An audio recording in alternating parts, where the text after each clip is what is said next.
Pharmacology regarding labor and delivery and childbirth at risk.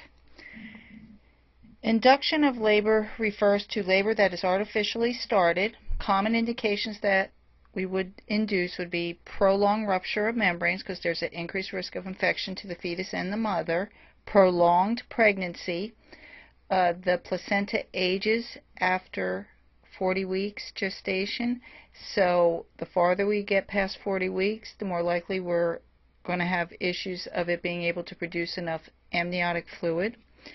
So that's why they try to get delivery within 42 weeks. Maternal disease, if there's something going on with the mom and we have to remove the baby in order for the mom's health to improve, and this we will see commonly with severe preeclampsia, because the only way to cure preeclampsia is to remove the fetus. Intrauterine growth retardation, if the baby's not doing well in utero, then we want to get to the point that the baby can be taken and then be nourished outside the womb.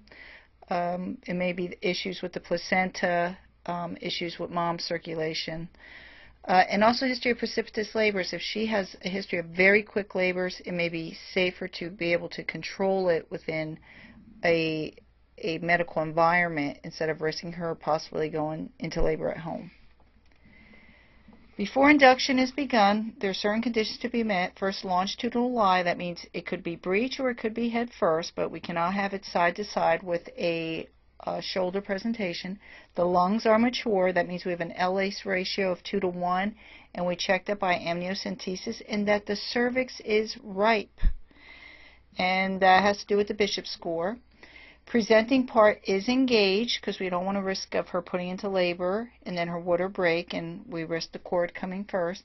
And she does not have cephalopelvic disproportion, which means the pelvic is unable to accommodate the fetus. Then she does have CPD, but we have to make sure that she does not, and she's able to deliver this baby vaginally, as far as the baby's able to fit through the pelvis. So generally, we can initiate labor in several ways. One is breaking of the water. We could use oxytocin, or we could maybe use prostaglandin onto the actual cervix to help it ripe. And a favorable cervix and a mature fetus are the most important criteria for successful induction. Remember, with induction, one of the five top lawsuits in this field is inappropriate use of Pitocin or induction of labor.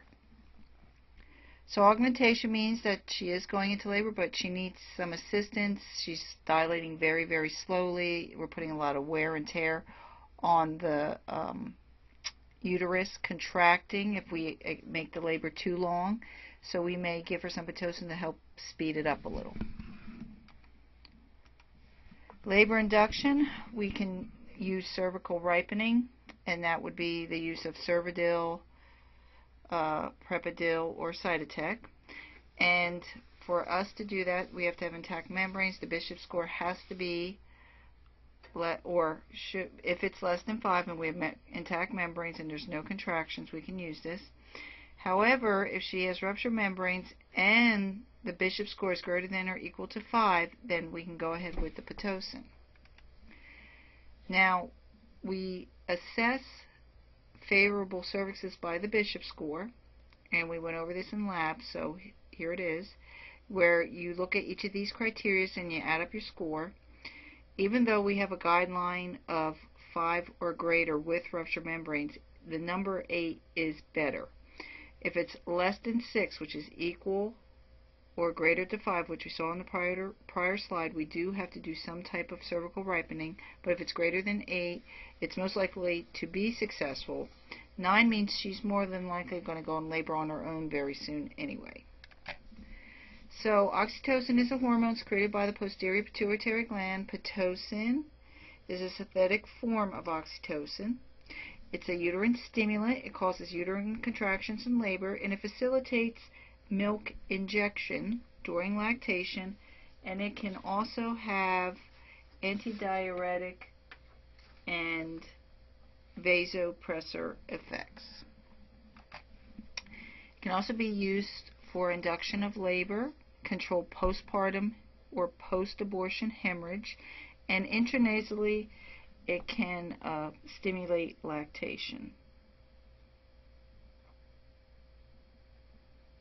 It's highly recommended that if we are going to use oxytocin and there's any concerns, we can always put that intrauterine pressure monitor to check how the contraction's doing if she has any risk for a uterine rupture.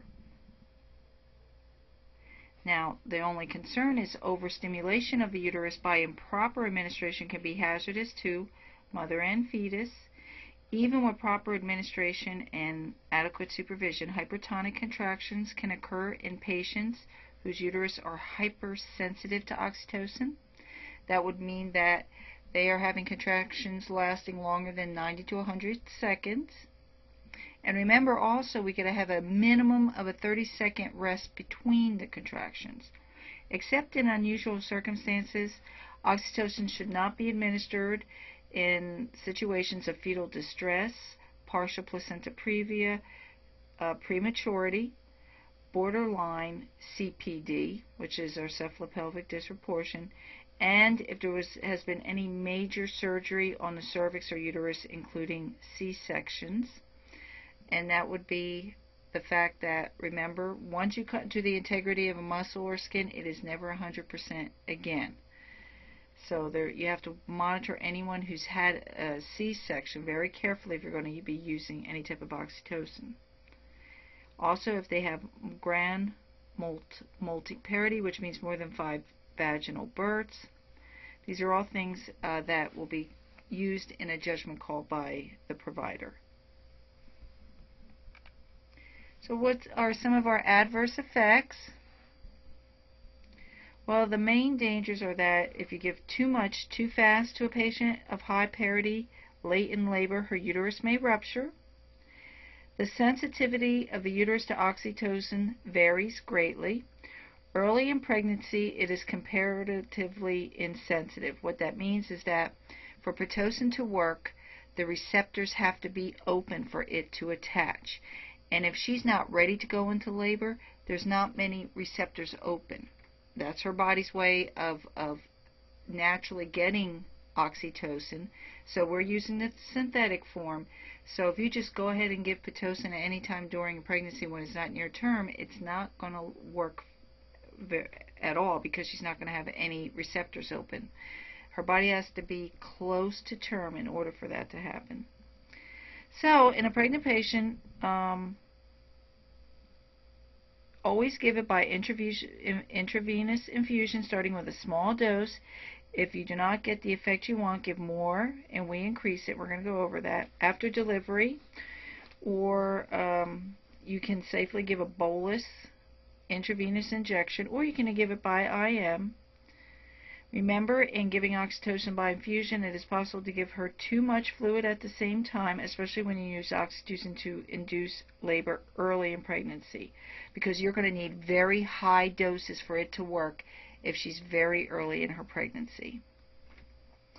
So when you give an escalating oxytocin drip, avoid the danger of water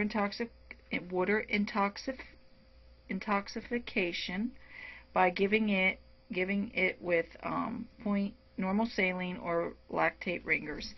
And I think I discussed that in the lectures about induction, about what water intoxication is. And these are some of our other, again, fluid and electrolyte. You can get hyponatremia because you significantly dilute your extracellular ions like sodium. And also, if you're giving it because it can have that vasopressin effect, which is more of a squeezing, raising the blood pressure, making the heart work harder, you can actually have with too much tachycardia and hypertension. And it can wind up being maternal seizures.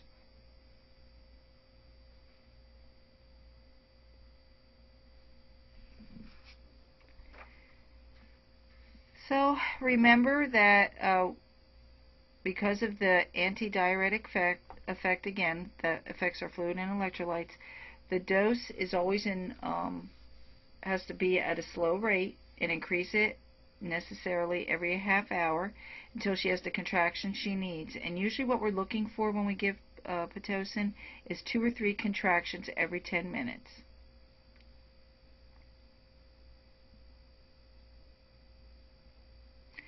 Now, again, our concern is hyperstimulation of the uterus, and that's defined as having more than 5 contractions in 10 minutes. Or if the contractions are lasting longer than 60 seconds, that is called hypertonus.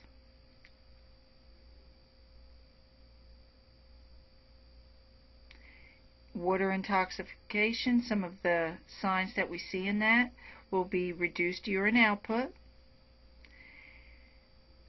lack of urination, confusion, headache, nausea, convulsions, and coma. And remember, we have to monitor their blood pressure regularly while administering this drug. So, in review, again, oxytocin has a mild antidiuretic effect.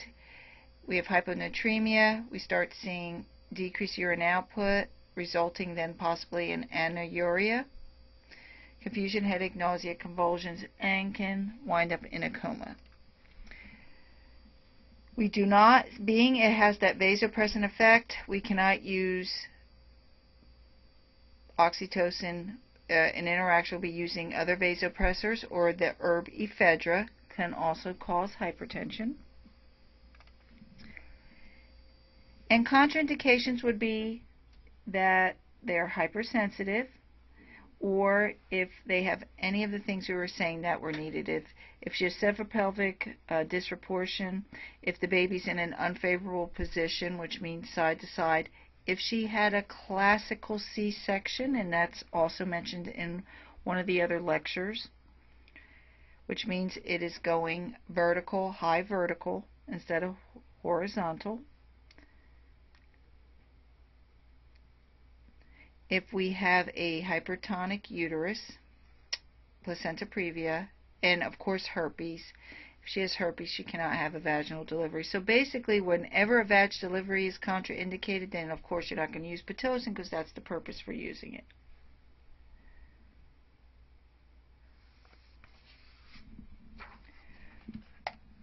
Okay, so we do give it by intravenous infusion, always by piggyback, again with normal saline or lactate ringers. We do it by milliunits per milliliter, and we can have multiple combinations, even though now they tend to standardize it by 20 units per 1,000 milliliters. And so we're going to have starting doses of 0.5 to 6 milliunits per minute, and increase the dose to 1 to 2 milliunits per minute increments every 15 to 40 minutes. Remember, when you start this, like we talked about, you got to have a 20-minute baseline strip, and then you have to have a minimum of 10-minute strip to look back on before you do any type of intervention or change, and that includes raising your level of Pitocin.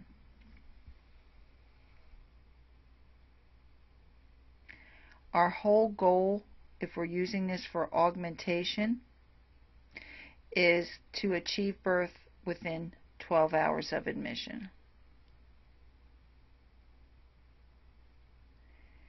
Now, we have low dose versus high dose labor induction protocols, and that would be more of, again, suppose she has a stillborn that we have to deliver, or we have a fetal loss very early in pregnancy. Because those receptors may not be open, we may have to do a high dose to just attach it to the little bit of receptors that are there. A lower starting dose and lower rate increments are required to augment labor, and actually it's based on the uterine response is how we look at when we titer it. What we're looking for is after we're having adequate contraction patterns, about 2 to 3 again in 10 minutes, and the cervix is dilated to about 5 to 6 centimeters, then we could start reducing it and maybe even stopping it, because her body should be taking over the labor process naturally. Of course, we won't be discontinuing the bag because we may need that for after delivery of the placenta to help her uterus contract up for healing after the baby and placenta is born. So postpartum, again, we can use it for a postpartum bleed. We can give it by IV or IM.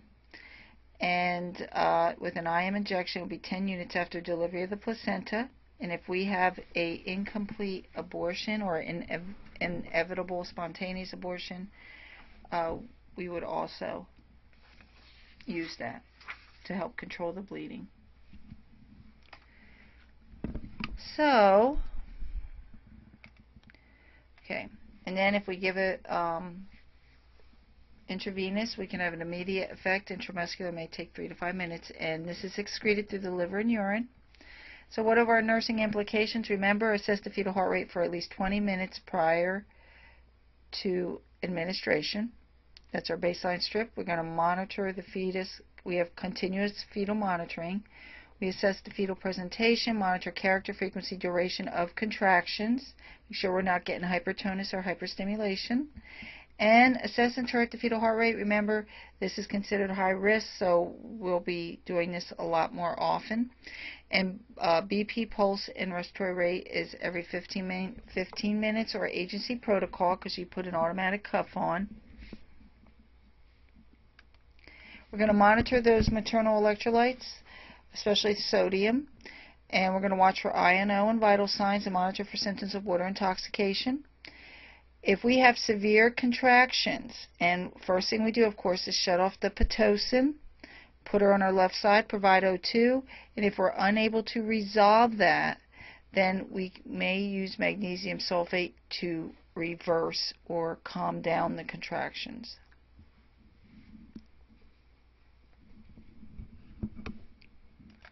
We observe for uterine hypertonicity and contractions less than 2 minutes apart, resting interval less than 30 seconds, and those less 2 minutes apart falls in the rule of 5 contractions within 10 minutes. So if you have more than 5 in 10 minutes, then they're less than 2 minutes apart.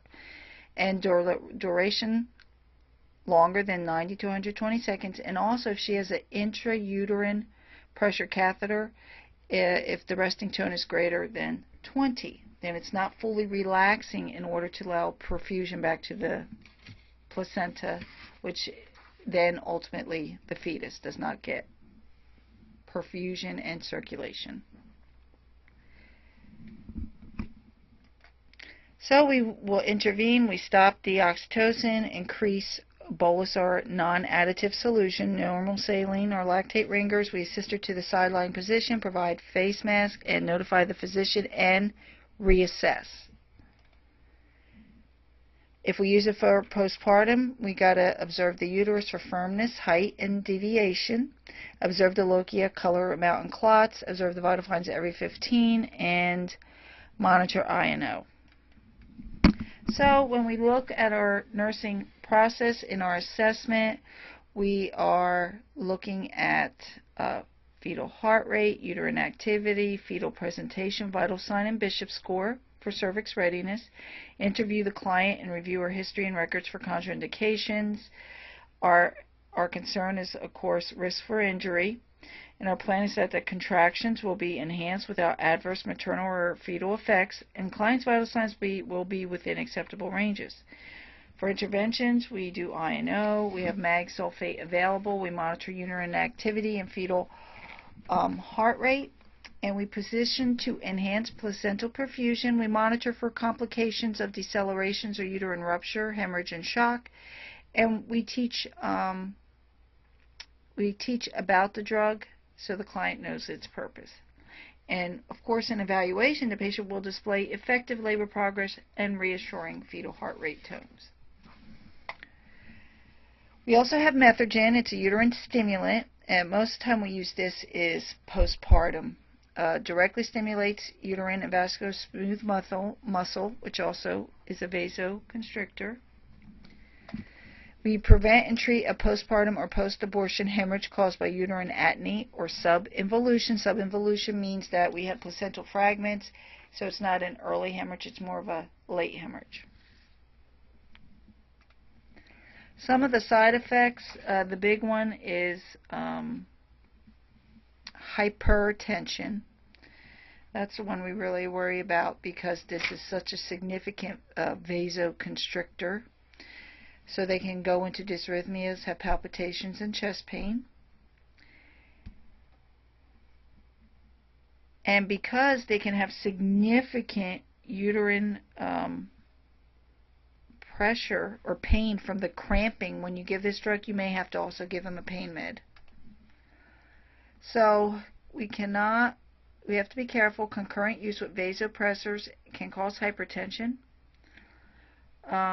We should never take Methogen if they're allergic to it, if they're pregnant, or if they have high blood pressure or they are eclamptic or preeclampsia. If they have severe preeclampsia or have a history of seizures and they're eclamptic, we cannot.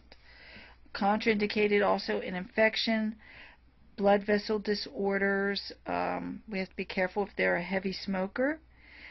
And we also have to be careful that if we use intravenous Methogen, which we should only use if it's absolutely necessary, we should try to give this IM because we can have a sudden rise in blood pressure and we put them at risk for a stroke.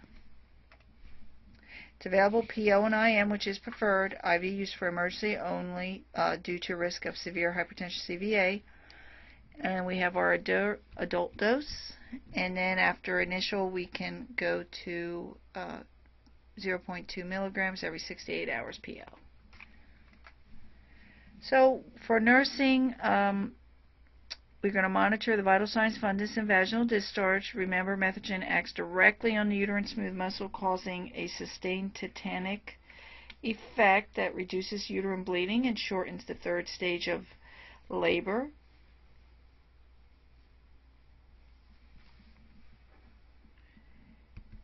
We assess for ergotism, which is headache, nausea, and vomiting, chest pain, peripheral ischemia, paresthesias, and report that to the healthcare provider. Effectiveness decreased with hypocalcemia, so it doesn't work well because calcium works on muscle. So if we have low calcium, this drug doesn't work as well. So if their effectiveness will be decreased, we want to make sure they have adequate calcium levels, and they should avoid smoking while taking this drug.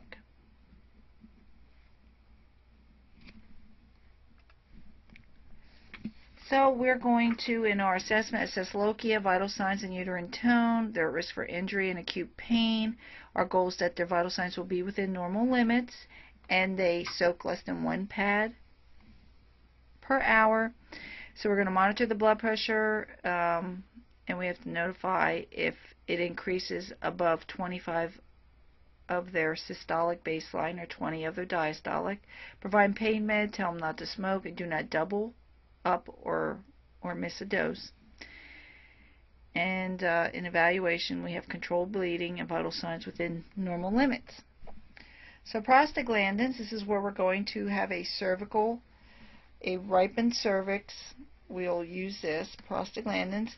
Remember, prostaglandins are natural hormones involved in regulating the myometrium and may be responsible for the natural induction of labor and stimulation of Braxton Hicks. It may also be used for cervical ripening, softening, and dilation to induce abortion, and also stimulates GI smooth muscle. Now, the uterus in early pregnancy is more responsive to prostaglandins than we are with the oxytocin. So this is why it's used to induce abortion instead of using oxytocin. We just use prostaglandins. So some of the ones we use is dinoprostone, which is a intravaginal intracervical gel. Name brand is Prepidil, or it can be a time-released vaginal insert, and we call that Cervidil. Misoprostol, remember that is a GI drug. and you should remember that from your pharmacy class. And that coats the stomach. It is category X, but now they use the oral pill. They'll take it and they'll put it by the cervix and use it. It's an off-label use for this. Now, the reason they may, more than likely you're going to see them using Cytotec instead of Prepidil or Cervidil is Cytotec is like 25 cents a dose, and the other ones are about $100 per dose. Again, we would use these to induce abortion from 12 to 20 weeks, gestation, management of a gestational trophoblastic disease, which is your hydatiform mole. That's discussed in your book. Ripen the cervix near term when induction of labor is indicated, and its treatment of incomplete abortion or fetal death in utero. Interactions, if they're sensitive to it, or if they augment with other oxytocics too. We don't use it if they're not a candidate for a vaginal delivery. There's no reason why we would use this.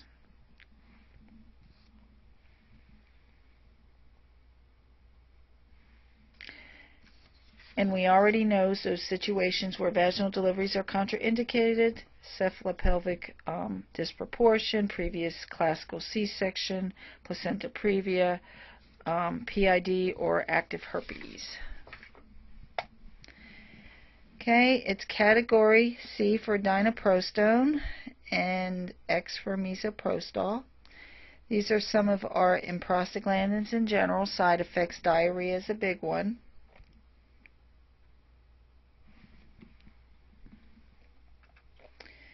So if we do use it, some of our nursing implications include monitoring uterine activity, fetal status, cervical dilation and effacement throughout the therapy. We need, of course, our 20-minute baseline strip. The drug must be at room temperature to work, and we get assessed for uterine hypertonus while it's being used. And when we come to our Prepidil or Cervidil, use caution in women with asthma, hypertension, glaucoma, severe renal or hepatic dysfunction, or ischemic heart disease.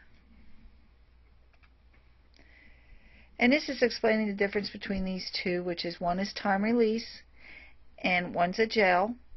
And we could see we do a 10 milligram insert for Cervidil. They have to be supine for 2 hours, then they can ambulate.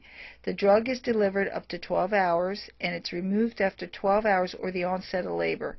Remember, though, you have to have a waiting period because you don't need 2 different drugs at the same time affecting a woman's system and her labor. So we cannot start oxytocin for 30 to 60 minutes after removal of the insert. Now, if we do Prepidil, it's a one-time thing. They only have to be still for 15 to 30 minutes.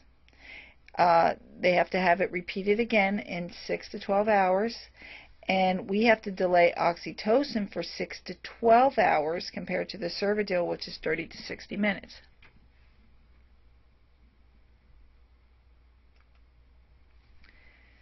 Now, some of our nursing implications: you can have hypertonic uterine activity, can occur up to 9.5 hours after insertion. And if that happens, then remove it. It is the most expensive one. And of course, if we still can't resolve it, we already know that we can give a tocolytic, such as MAG, if we have to. Prepidil, same thing. We got to monitor for those hypertonic contractions. Cytotec, we put this, again, vaginally. We do not give this to them orally. And we use 1/4 of a 100 microgram tablet vaginally. And we repeat the dose every 3 to 6 hours. If we get hypertonic uterus, we can, again, use a tocolytic such as MAG. We can administer oxytocin 4 hours after the last dose, and it's only 1 to 2% of the other drug. So in our nursing process, same as our oxytocics, we're going to assess the cervix, the fetal lie, see if there's any contraindications for vaginal birth. We're worried about acute pain and risk for injury. Our plan is that the cervix will ripen while we maintain reassuring fetal heart rate patterns and keep the vital signs within normal limits. And for interventions, we make sure that we assess the Bishop score. We get our 20-minute baseline strip baseline vital signs, and we make sure we don't use it while we're with other oxytocics. Okay, let's go to relaxants real quick and discuss them. Uterine relaxants is used to treat preterm labor. They are used between the 20th and 37th week of pregnancy, and they're also used to stop hypertonic labor contractions. We have several classes. We have terbutaline. We have magnesium sulfate. We have our prostaglandin synthesis inhibitors, which is indomethacin. So that is like an NSAID. And then you know from your cardiovascular pharmacology, our calcium antagonists, which is our calcium channel blockers, nifedamine, which we know is name brand as Procardia. The most common tocolytic used for the treatment of preterm labor is the mag sulfate, indomethacin, and nifedamine. In the past, we did use our beta mimetics, which such as terbutaline. So that is our beta agonists. If you remember pharm, agonist versus antagonist. So it's a beta agonist, such as terbutaline, were the agents of choice.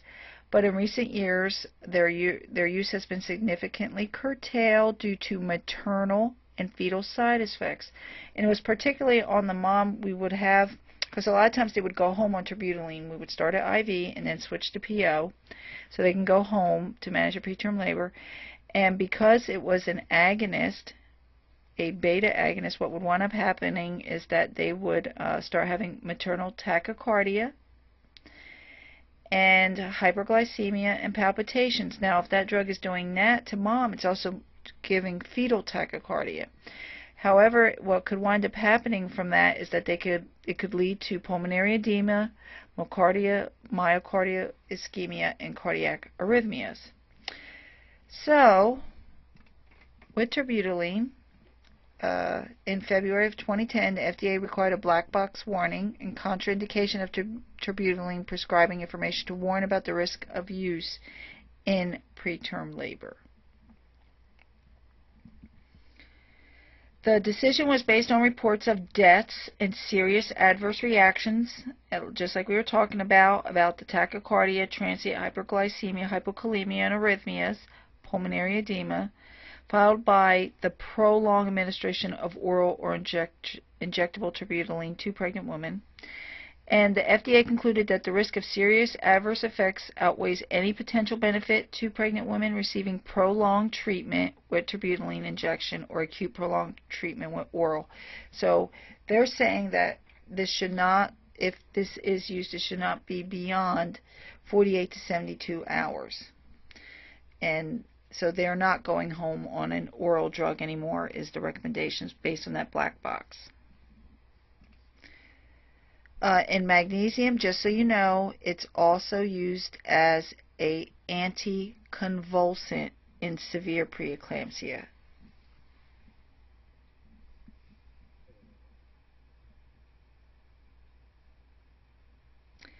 Now, when we look at our other, like terbutaline, it's contraindicated in the presence of cardiac arrhythmias, diabetes, and ischemic heart disease, because it stimulates the beta adrenergic receptors of the sympathetic nervous system. Actually results in, because it's a non-selective beta. Remember beta 1 and beta 2, so this attacks both. That's why we're having bronchodilation. However, we're also increasing the pulse rate and widening pulse pressure.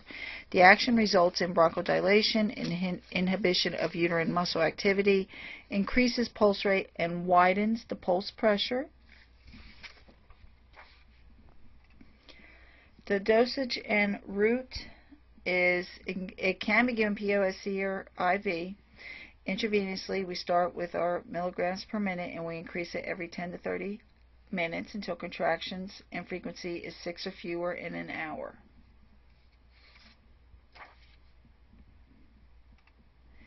Subcutaneously, it can be given, and it can be given by an infusion pump and orally we can give it. Now, for any of these, we are going to hold it if they have a maternal pulse greater than 120.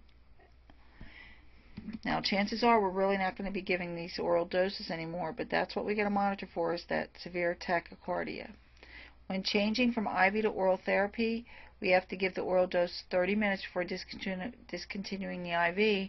However, we don't see that often anymore because we're not sending them home on this drug.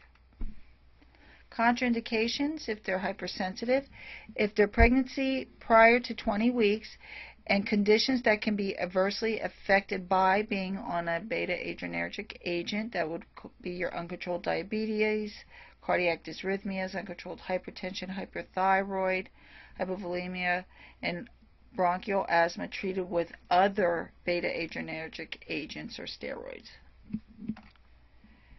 So pregnancy category B, and these are all the things we're talking about.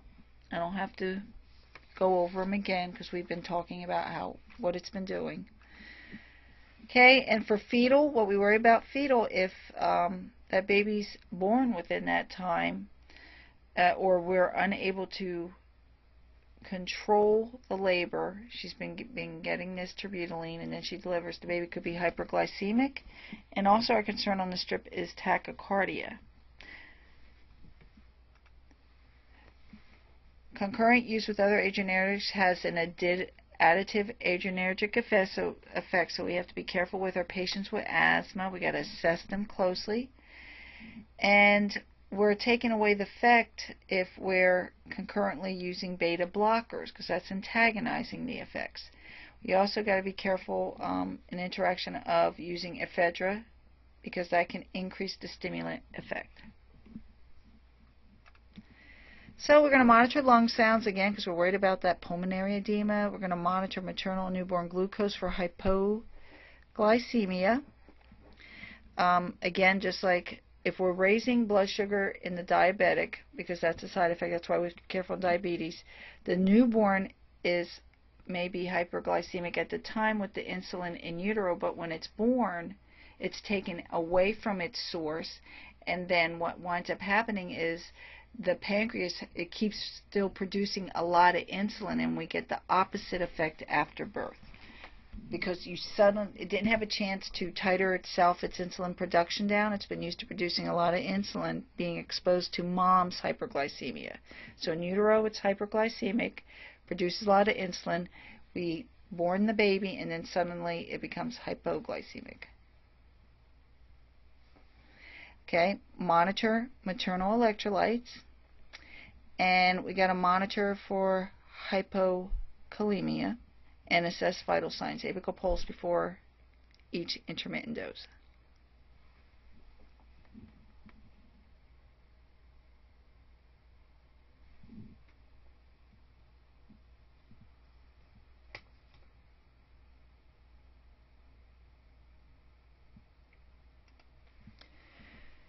So for nursing, maternal heart rate greater than 120 and wet lung sounds suggest drug toxicity. We got to report unacceptable side effects to the healthcare provider: high pulse, high respirations, low systolic, and a high fetal heart rate.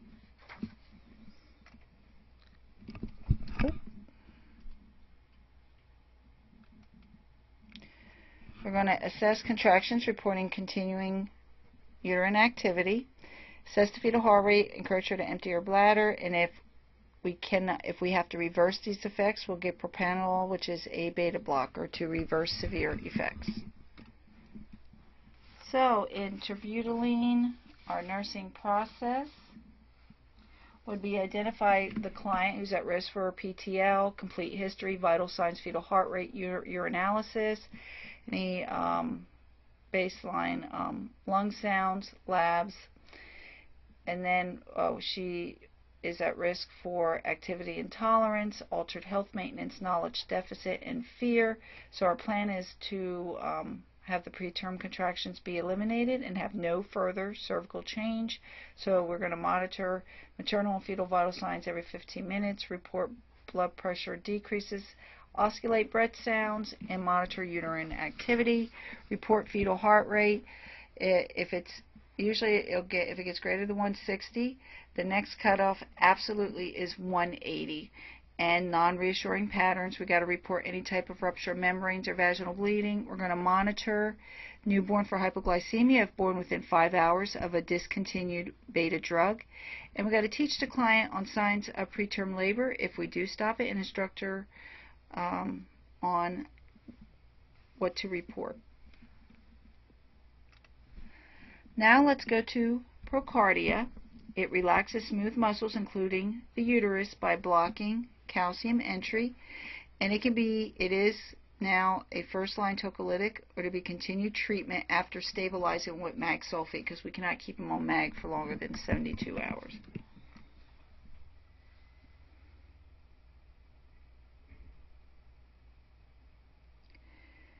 So,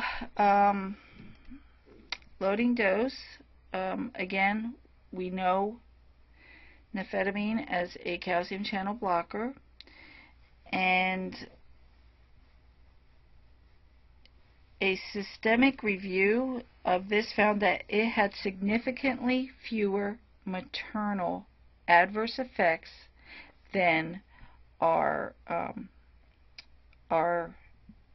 beta agonist, which was arterbutylene and magnesium sulfate for preterm labor. So this drug is considered one of the first-line drugs that we would consider. A recommended initial dosage is 20 milligrams orally, followed by 20 milligrams orally after 30 minutes. If contractions persist, therapy can be continued with 20 milligrams every 3 to 8 hours for 48 to 72 hours with a maximum dose of 160. After 72 hours, if maintenance is still required, long-acting nifedipine of 30 to 60 milligrams daily can be used.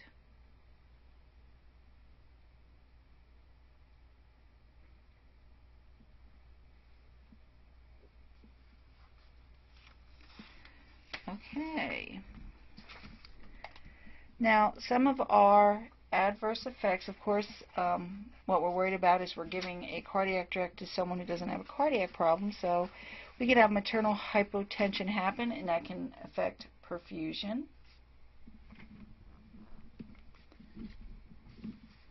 It is also contraindicated for hypotension, hepatic dysfunction, concurrent use of mag sulfate, transdermal nitrates, and other antihypertensive medications.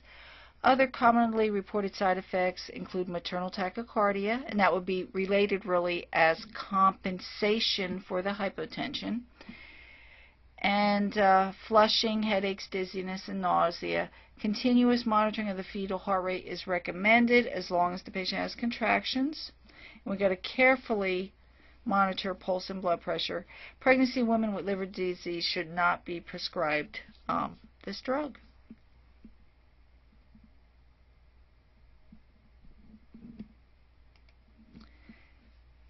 Now, again, we can have severe hypotension if we give magnesium sulfate with it.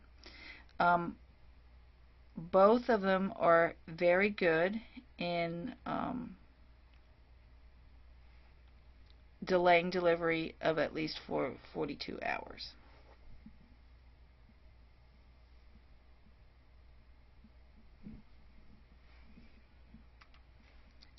Now let's go to indomethacin. Indomethacin is an appropriate first-line tocolytic for pregnant women in early preterm labor. That would be less than 30 weeks, or preterm labor associated with polyhydramnios, which means a lot of water or amniotic fluid. A more significant inflammatory response in the membranes and decidua is observed at gestational ages less than 30 weeks compared to 30 to 36 weeks.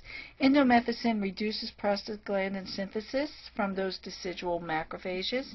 The fetal renal effects of indomethacin may be beneficial to reduce polyhydramnios. Now, prostaglandin synthesis inhibitors such as this drug, such as indomethacin, has the same efficacy similar to terbutaline. However, it has less infrequent maternal side effects. However, the agent can cross the placenta and cause oligohydramnios due to decrease in fetal renal blood flow if used for more than 48 hours.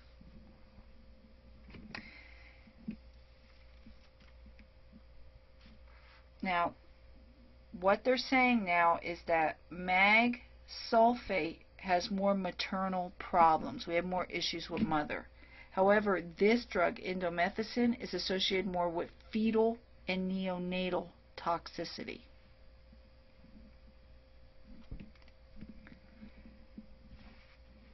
So during treatment,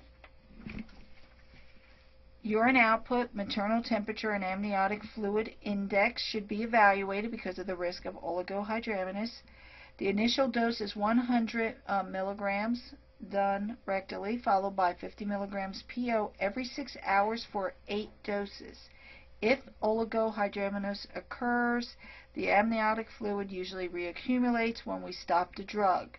But if we have persistent fetal anuria and renal microcystic lesions, and neonatal death has been reported with this, so indomethacin can also cause premature closure and constriction of the ductus arteriosus of the baby. And because of this, this effect is more common after 32 weeks gestation. So that is why we do not recommend this after 32 weeks gestation. Because of, and that's because of, you're inhibiting prostaglandins. As an Eden said, it can happen. So, that's a big thing to remember with this drug. Not to use past 32 weeks because it can prevent the ductus arteriosus from closing. So for that reason, it's limited to 48 hours also of therapy, when we have to get baseline labs, including CBC count and liver function tests before initiating therapy.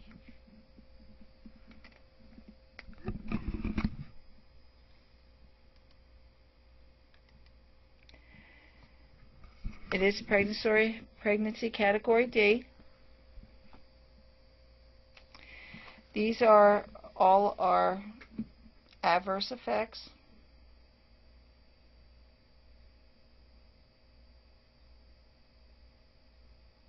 Which I've just been discussing over the past few slides. Also, there's with this a risk for, with this drug, bleeding tendencies, because you can develop thrombocytopenia.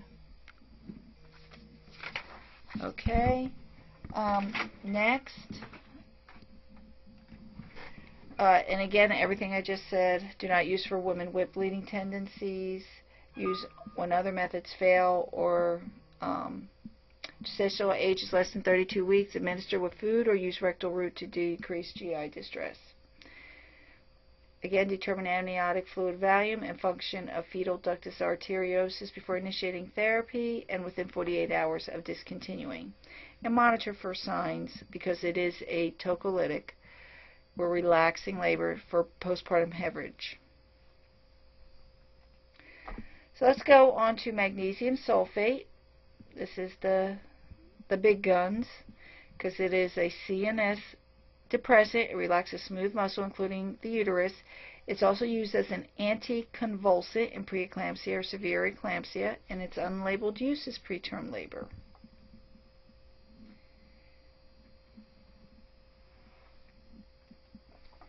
Now, magnesium sulfate is widely used as the primary tocolytic agency because of its efficacy and it's better tolerated. And antenatal magnesium sulfate should be considered for use in women at high risk of delivery before 34 weeks gestation, mainly in those with premature rupture of membranes, active labor, and planned delivery within 24 weeks, because they find that this drug is less likely to cause issues of cerebral palsy in preterm babies. And I'll go over that again soon.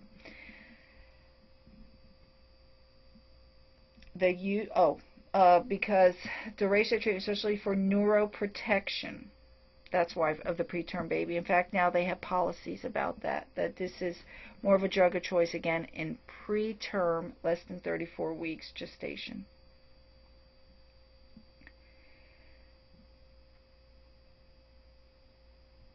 Now, the use of magnesium sulfate usually requires baseline maternal lab evaluation. We got to get a CBC count and serum creatinine levels, because urine output is very important. This drug excretes through urine, so if they don't have good functioning kidneys, or they're not having at least 30 milliliters of urine output, then they can have magnesium toxicity. We want normal vital signs, and we got to make sure that they have appropriate maternal mentation, that they have their alert times 3. The initial recommended loading dose is 4 to 6 grams IV over 20 minutes, and then that's called the loading dose. And then we have a maintenance dose of 1 to 4 grams per hour, depending on urine output or the persistence of the uterine contractions. We want to discontinue within 72 hours. That's the most that they want anyone on this drug, or if we have intolerable adverse effects occur. It's contraindicated if they have hypermagnesemia, anuria, heart block, or myasthenia gravis. Now, common maternal side effects include flushing, nausea, headache, drowsiness, and blurred vision. The mother should be monitored for toxic effects such as respiratory depression or even cardiac arrest that can occur at supratherapeutic levels. In addition, mag sulfate readily crosses the placenta and can lead to respiratory and motor depression of the neonate. Several observation studies have reported an association of antenatal treatment with mag sulfate for preterm labor or preeclampsia with a decreased risk of cerebral palsy in low birth weight or preterm infants. So, while the use of mag sulfate for the prevention of cerebral palsy in preterm infants has been recently suggested, it's not universally accepted yet.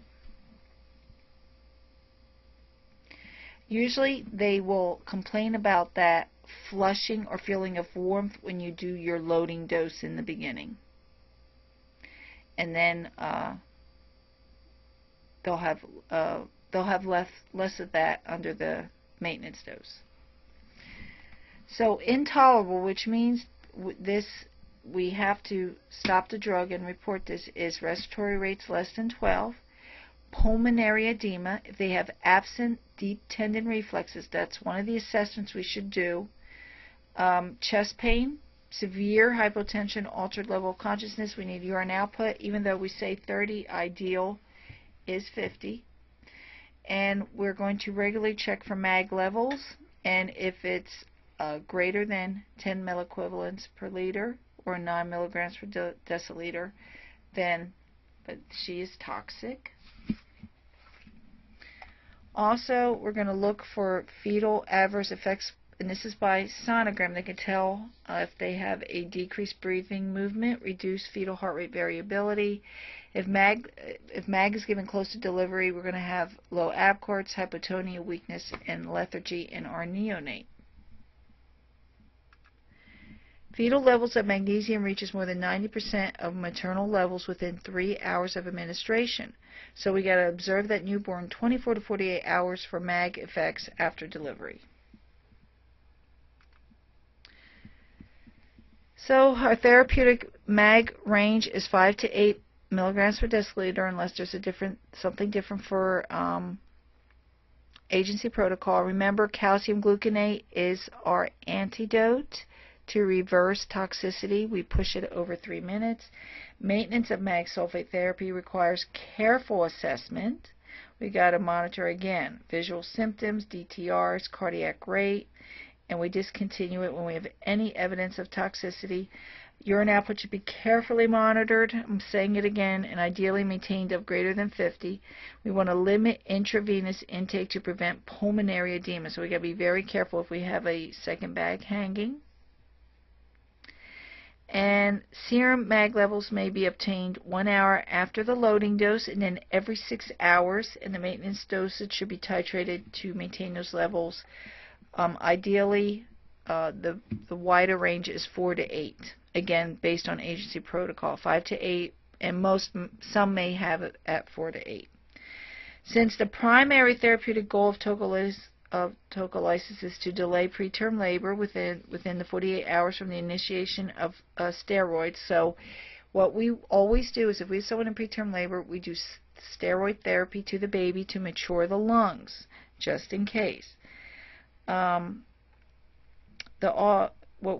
What they recommend is discontinuing mag sulfate after 48 hours in most patients unless the gestational age is less than 28 weeks, and when a gain of an additional 3 to 4 days may significantly reduce neonatal morbidity and mortality. So what that's saying is, if someone, even though mag may have an effect on the fetus,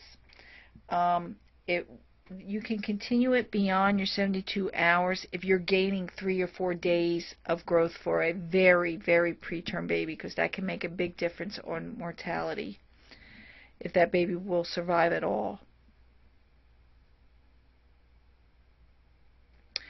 And when there is acute mild toxicity in the presence of normal urine output, mag sulfate should be just temporarily discontinued till the serum mag levels and DTRs return to normal. If the toxicity symptoms are life-threatening, administer again 1 gram of calcium gluconate, and then and strongly consider not going back to the mag if this has happened. We can also use it for prevention and treatment of seizures. And if it is for pregnancy-induced hypertension, infusion usually stops 24 hours postpartum because they're still at risk for seizures for 24 hours after delivery of a baby. Check urine for protein every hour. We're going to assess all our vital signs of fetal heart rate and contractions every 15 to 30 minutes. Assess for epigastric pain. That will be your HELP syndrome that we're worried about. Headaches, visual changes, sensory changes. We're going to watch for ongoing seizure activity, which means we're going to keep it a low stimulus environment so we don't cause a seizure, which means very quiet, limitation on visitors. And we're going to assess again for HELP syndrome, and that is somewhere in your book. Maintain low stimulation environment. Place them on the sideline because that helps with placental perfusion. Restrict hourly fluid intake because that can raise the blood pressure with fluid overflow. And we have to keep that calcium gluconate and intubation equipment at bedside. And that's the end.